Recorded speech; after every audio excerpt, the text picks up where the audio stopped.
নমস্কার বন্ধুরা, আসাস কুকবুকে সবাইকে স্বাগত। আজকে আমি তোমাদের সাথে শেয়ার করব একটা ভীষণ টেস্টি আর হেলদি নাস্তা রেসিপি, যেটা স্কুল বা অফিসের জন্য বানিয়ে দিতে পারো। ভীষণ হেলদি আর বানানো একদম খুব কম সময় হয়ে যায়, ভীষণ টেস্টি হয় খেতে, ছোট বড় সবাই ভীষণ পছন্দ করবে। তাহলে চলো দেখে নেওয়া যাক কীভাবে আমি এই নাস্তা রেসিপিটা বানিয়েছি।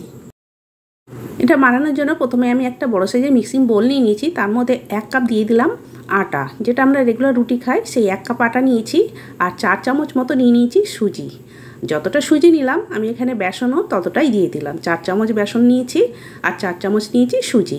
এবার তিনটে উপকরণ ভালো করে আগে মিশিয়ে নিচ্ছি। মেশানো হয়ে গেলে এবার ওর মধ্যে আমি 1/2 চামচ লবণ দিয়ে দিলাম। লবণটা দেওয়ার পরও আবার ভালো করে মিশিয়ে নিলাম। এইবার 1 কাপ জল নিয়েছি, অল্প করে জল দিয়ে একটা ব্যাটার তৈরি করে নেব। প্রথমে একবারে সব জল দেব না, তাহলে এই ব্যাটারটা তৈরি করতে কিন্তু গোটা গোটা হয়ে যাবে। তার জন্য অল্প অল্প করে জল দিয়ে ভালো করে এইভাবে মিশিয়ে নেবে, তাহলে দেখবে যে ব্যাটারটা তৈরি করার সময় আটাটা কিন্তু গুটলি পেকে যাবে না। তার জন্য অল্প করে জল দিয়ে দিয়ে আমি ব্যাটারটাকে তৈরি করে নিচ্ছি।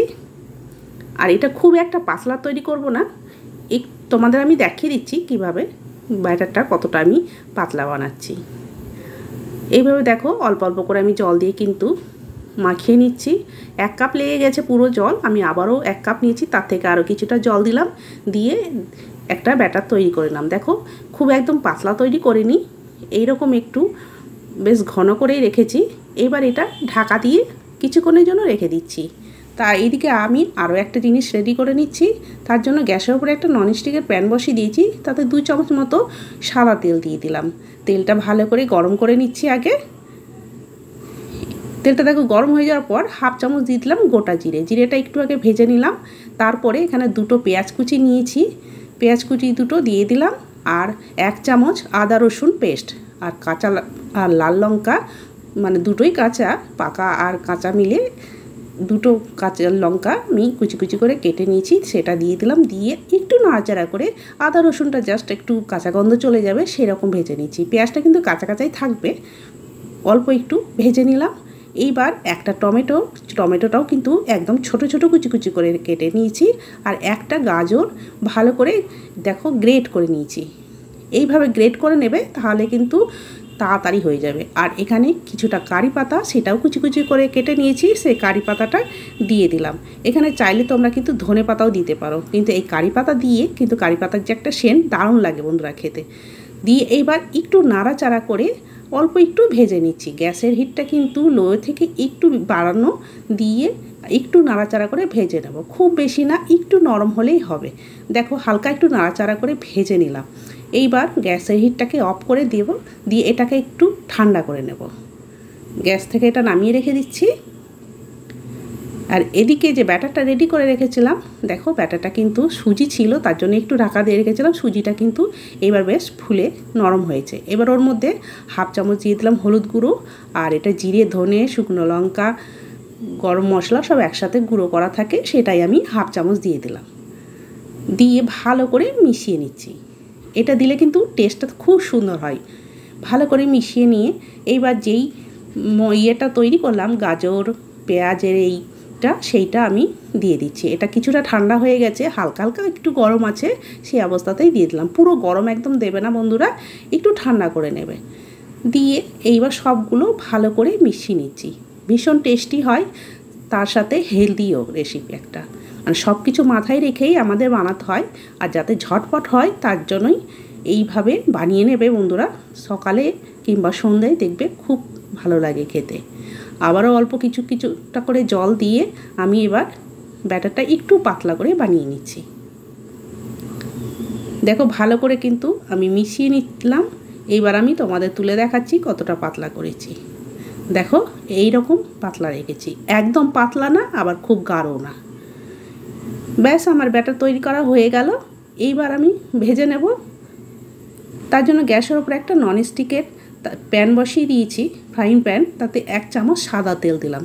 এখানে চাইলে তোমরা লোহার চাটুতেও কিন্তু করতে পারো, তবে সেটাতে একটু বেশি তেল লাগবে। আর এরকম ননস্টিকের যদি তাওয়া থাকে সেটাতে কিন্তু অল্প তেলেই হয়ে যায়। এবার ওই ব্যাটার থেকে আমি 1.5 হাতা করে ব্যাটার দিয়ে এরকম একটা, মানে গোল না হলেও হবে, চারিদিকে একটু ছড়িয়ে একটু বড় সাইজ করে দিলাম। আর গ্যাসের হিটটা কিন্তু মিডিয়াম টু লো এর কাছে করে রেখেছি, খুব বেশি হিট না, এইভাবে ঘুরিয়ে ঘুরিয়ে বেশ কিছুক্ষণ এইভাবে ঘুরিয়ে ঘুরিয়ে ভালো করে ভেজে নিব। যখন দেখব যে ওপরটা শুকনো শুকনো হয়ে গেছে তখন ওপরে আমি একটু আবারও তেল দিয়ে দিলাম। দেখো ওপরটা একটু শুকনো শুকনো হয়েছে, আরও 1 চামচ তেল দিয়ে দিলাম। তেল দিয়ে এইবার উল্টে দেব। আর এটা হতেও কিন্তু খুব বেশি সময় লাগে না, একটু অল্প হিটে করবে, তাহলে খুব সুন্দর মতো ভেতর থেকে ভাজা হয়ে যাবে। দেখো একদিক কিন্তু কত সুন্দর কালার হয়ে গেছে। এইদিকেও আবার কিছুক্ষণ রেখে দেব, দিয়ে ভালো করে আবার একটু ভেজে নেব। দেখো এই দিক কিন্তু আরেক দিক হয়ে এসেছে, আমি আবারও উল্টে দিলাম। দেখো দুই দিকে কিন্তু খুব সুন্দর কালার এসে গেছে, একদম পুরো ভাজা হয়ে গেছে। আর খুব কম সময়ে কিন্তু বন্ধুরা এটা ভাজা হয়ে গেল। ভীষণ টেস্টি হয় খেতে, ঝটপট হয়ে যায়। সকালবেলায় তোমরা কিন্তু এইভাবে বানিয়ে নিতে পারো। দেখো এটা আমি তুলে নিচ্ছি, আবারও একটু তেল দিয়ে দিচ্ছি। তেল দিয়ে আবারও আমি 1.5 হাতা মতো করে ব্যাটার দিয়ে দেব। একদম ঝটপট আর হেলদি টেস্টি দুটোই কিন্তু পাওয়া যাবে এই নাস্তার মধ্যে। তোমরা কিন্তু বানিয়ে খেতে পারো, দেখবে মুখে কিন্তু স্বাদ লেগে থাকবে, ভীষণ ভালো লাগে খেতে বন্ধুরা। যেহেতু বেসন সুজি সব কিছুই আছে, তার জন্য একটু মুচমুচেও হবে, খেতে কিন্তু খুবই ভালো লাগে। দেখো একদিক ওপরটা বেশ শুকনো হয়ে যাওয়ার পর আবারও একটু তেল দিয়ে দিলাম, দিয়ে উল্টে দিচ্ছি। এইভাবেই কিন্তু উল্টে পাল্টে দুই দিকই ভালো করে ভেজে নেব। এক এক আমি সবগুলো কিন্তু এইভাবেই ভেজে নেব। আর ভাজতে কিন্তু বন্ধুরা দেখতেই পাচ্ছ খুব বেশি একটা সময় লাগে না, ঝটপট হয়ে যায়। এটাও দেখো দুদিকে আমার ভাজা হয়ে গেল আর কত সুন্দর কালার হয়ে গেছে। এইভাবে আমি একে একে সবগুলোই ভেজে নিচ্ছি। প্রতিটা ভাজার সময় কিন্তু একটু করে আমি তেল দিয়ে দিচ্ছি, তারপরে ব্যাটারটা দিয়ে দিচ্ছি। তেলটা খুব বেশি লাগে না, এরকম একটু তেল দিয়ে ভাজলে কিন্তু টেস্টটা খুব ভালো হবে। তাই অল্প একটু করে তেল দিয়ে এইভাবে আমি সবগুলোই দেখো ভেজে নিয়েছি। আর 1 কাপ আটা থেকেই দেখো অনেকগুলো হয়েছে, আর দেখতেই পাচ্ছ কতটা নরম হয়েছে। দারুণ হয়েছে বন্ধুরা, খেতে খেতে কিন্তু খুবই ভালো লাগে। আর একদম নরম, দেখতেই পাচ্ছ ভীষণ নরম। এটা ঠান্ডা হয়ে যাওয়ার পরেও কিন্তু এই রকমই নরম থাকবে। স্কুলে অফিসে টিফিনের জন্য এইভাবে বানিয়ে দিতে পারো, খেতে কিন্তু খুবই ভালো লাগে। তাহলে বন্ধুরা আজকের আমার এই রেসিপি তোমাদের কেমন লাগলো কমেন্ট করে অবশ্যই জানাবে। ভালো লেগে থাকলে একটা লাইক আর শেয়ার করে দেবে। আর যারা যারা নতুন বন্ধু তারা আমার চ্যানেলটিকে অবশ্যই সাবস্ক্রাইব করে আমার পাশে থাকবে। তাহলে আজকের মতো আমি এখানে শেষ করছি, আবার একটা নতুন রেসিপি নিয়ে চলে আসবো।